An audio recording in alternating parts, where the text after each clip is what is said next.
Welcome back to another episode of Minecraft. I'm Jade, and in today's episode, we are on the hunt for a villager that trades a mending book.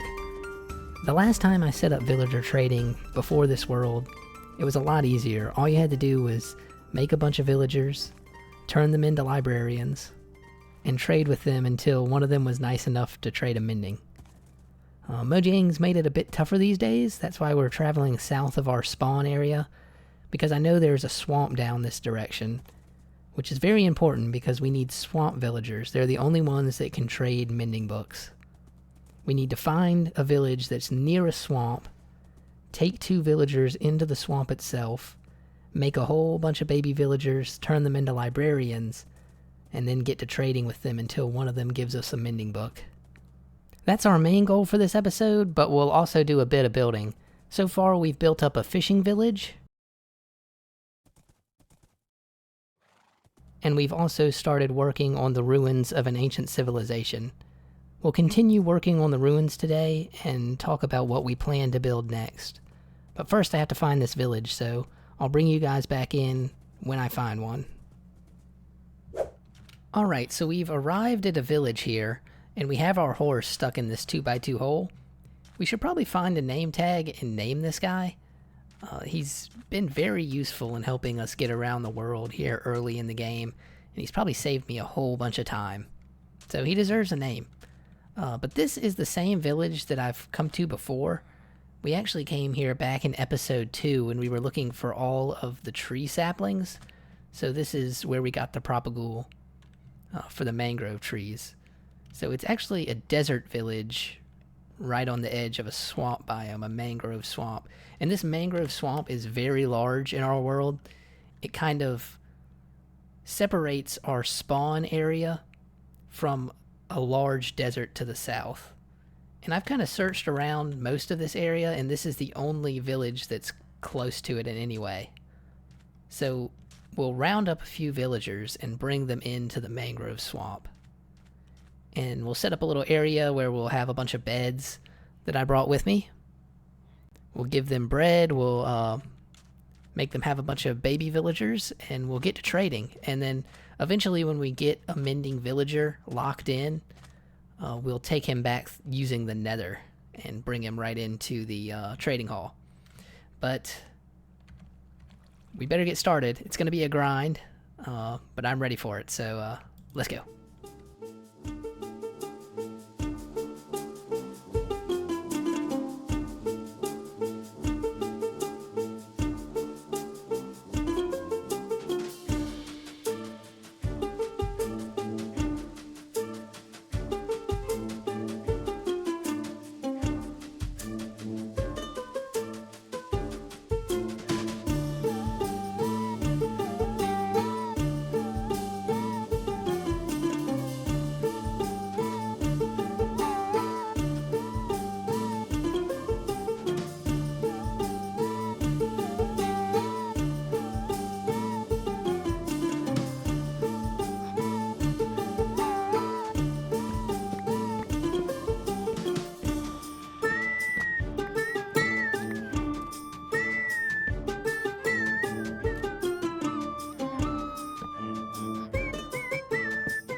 Okay, so we've succeeded in our goal of acquiring a villager who will trade us a mending book. And it actually wasn't half as hard as I thought it was going to be. Setting all this up over here only took about 2 hours and 30 minutes before we found a guy who would trade us a mending book. And along the way we found some other valuable villagers as well. So this guy over here trades an Unbreaking 3 book, which is perfect because we can put this on anything, tools, armor, and elytra when we eventually get it.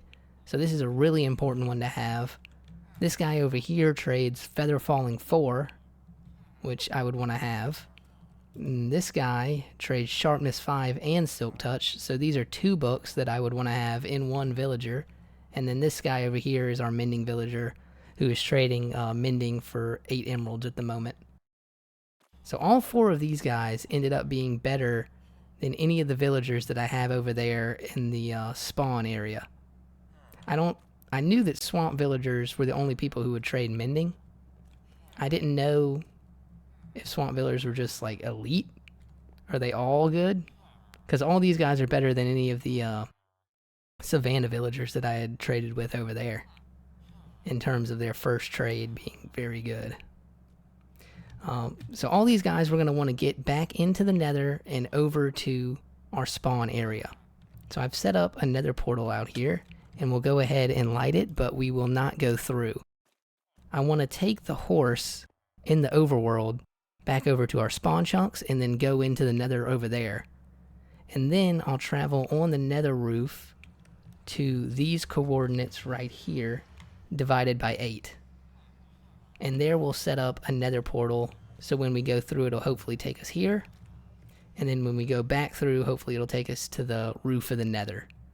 And that way it'll be an easy, safe journey for us to get these guys in a boat and use a lead to pull them into the nether, across the nether roof, to our trading hall, where we will stick them in a hole where they will spend the rest of their lives and hopefully never die. So wish me luck. Moving villagers is my least favorite thing to do, but it is a bit easier since they've added the boat in the lead technique.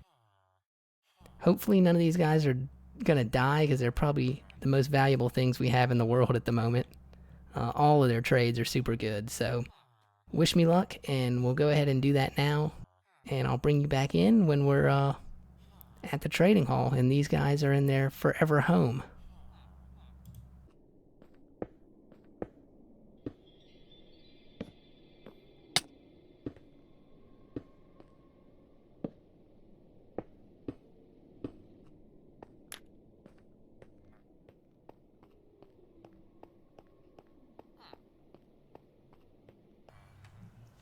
Alright, so we've made it across the roof of the nether with all 4 of our villagers without managing to get any of them killed. So now we just have to find a place to put them here in our trading hall. Unfortunately, all the spots in here I had already filled up with villagers, so that means some have to go. These guys over here I have not even traded with yet, so we want to keep them because they can be anything, any profession, or we can make them librarians.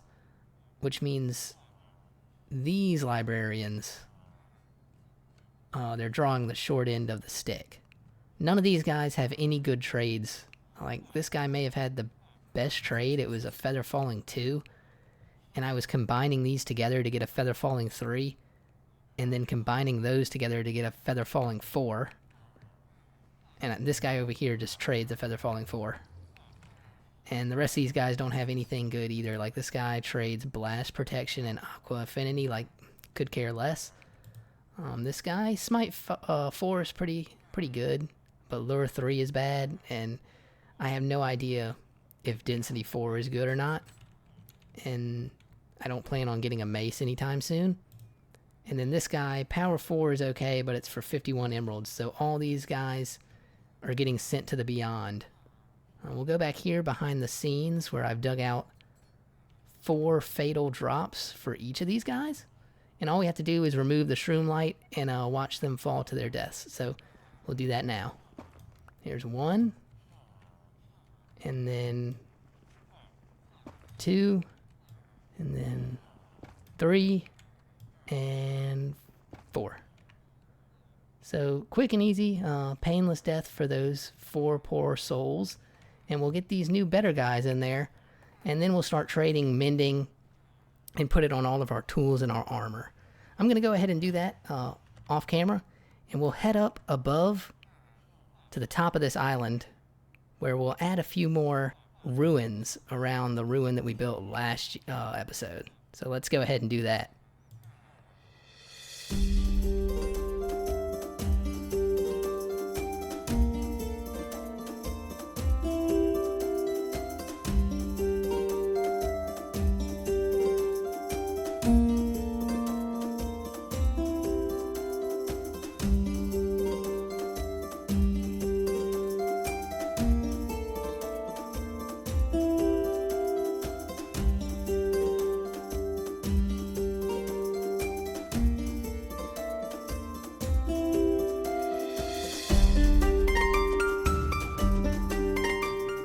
Well, we've added a bunch more ruins around our already completed ruined temple.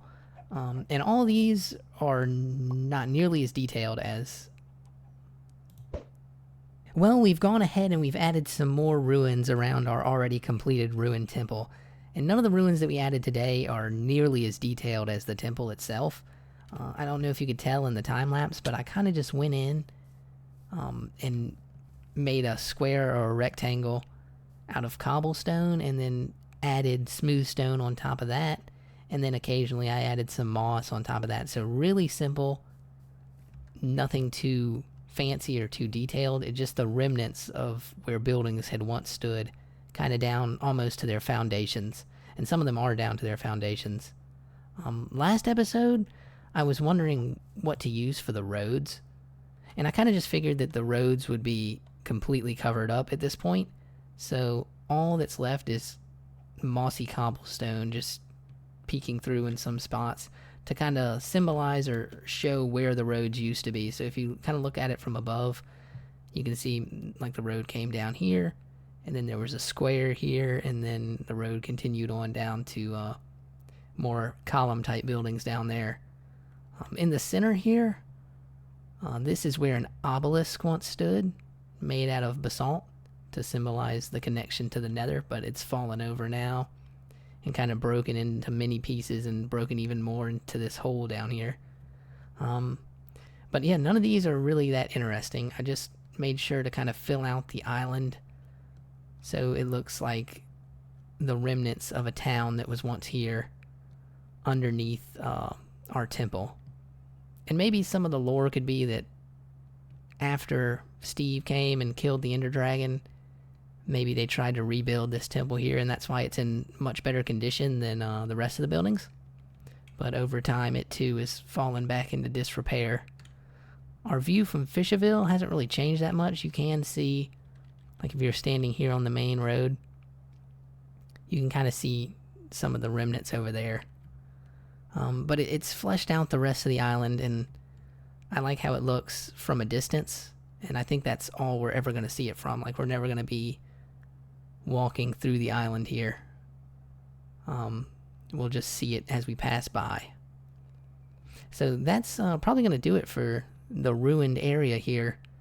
I'm thinking in the next episode, we're going to move and try to conquer the cliffside castle that we've planned on building. So we've got Fisherville down here.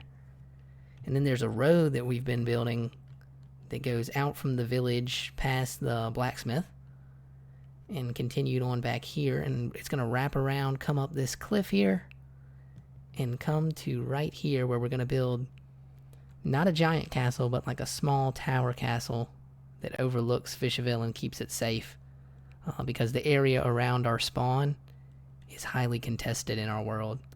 So we're going to try to tackle the first castle in the next episode. But I've got one more thing I want to show off this episode before we end it, so let's go take a look at that next.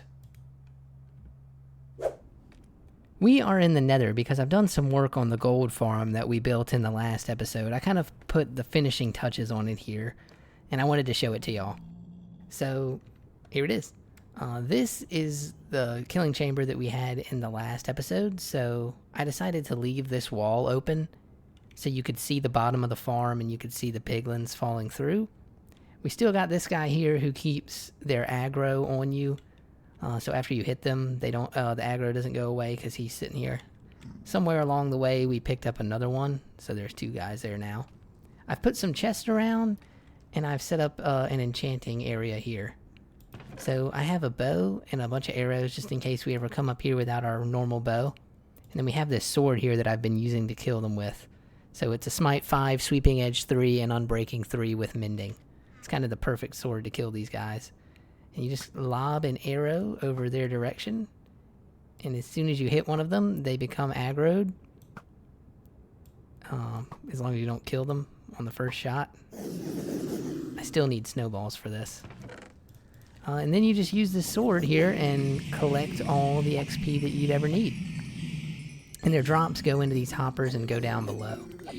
But I've used this farm and the enchanting setup here to max out all of our equipment. So we've got protection 4 on all of our armor with Mending and Unbreaking 3. We have Mending and Unbreaking 3 on all of our tools, as well as like Efficiency 5 and anything else that you would need on your tools. We got a Silk Touch and a Fortune Pick as well.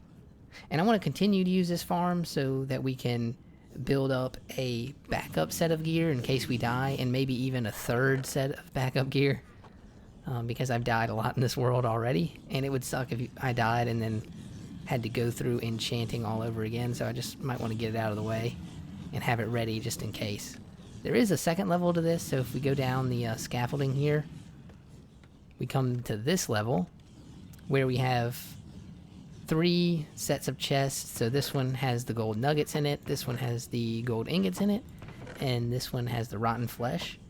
Behind the scenes here, it's just a simple impulse item sorter, and then anything left over goes into this chest, which goes into this dispenser, which is on a clock to shoot out what's ever in there into this fire right here. So all the swords go through and get shot out into the fire and destroyed, and if these chests ever fill up, whatever's overflowing will go into the chest and burn up in this fire. I built this out of the normal nether brick and the red nether brick, which I thought looked good together. And then I added some of this yellow terracotta. We had a whole bunch of this yellow terracotta from that village that we tore down that we spawned right next to. And it's a good accent block I've found for these colors. I kind of like the way this looks. Like up against this one and up against the red. I think they both look good. On this level, I just left this entire wall open, because eventually when we get Elytra, we're just going to fly up here and land instead of having to take the very long scaffolding up here. Yeah, but that's the gold farm. The only thing we have to add now is if we want to add an auto crafter that crafts these into these and then crafts these into gold. But I don't know if we'll ever get that much that we have to do that. And if these 2 double chests fill up with stuff, I'm kind of fine with just letting the rest of it rot. But that's going to do it for our tour of the gold farm, and that's also going to do it for today's episode. So let's go over the comment of the day. It's such a relief to watch someone playing Minecraft at a level much closer to mine. I love your idea of creating lore for your Minecraft world and building based on that. Your video reminded me of how I used to think about my builds based on lore, and now I want to return to that style. I can't wait to see your world grow. So thank you for that nice comment, and thank everyone else that left nice comments on the last video. I said in the last episode how we get about 200 to 300 views on every episode, and then last episode it got 2,000 views. So really happy with how that video performed and all of the great comments that were left. A lot of the comments were talking about the lore that we started for the world, and in the upcoming episodes we're going to dive deeper into some of that. I think I have something called World Builder's Disease. It's like where you do so much world building that you never actually make the story. I think I've done more writing of the world's lore now than I have building within the world. So we have all the ages. I've got them all written out, and each episode I'm going to go over one. So next episode we'll talk about the spawn age as we build the first castle in our world. So I'm looking forward to that. Thank you all once again for all the nice comments and everything. Thank you for watching, and I'll see you in the next one. Bye.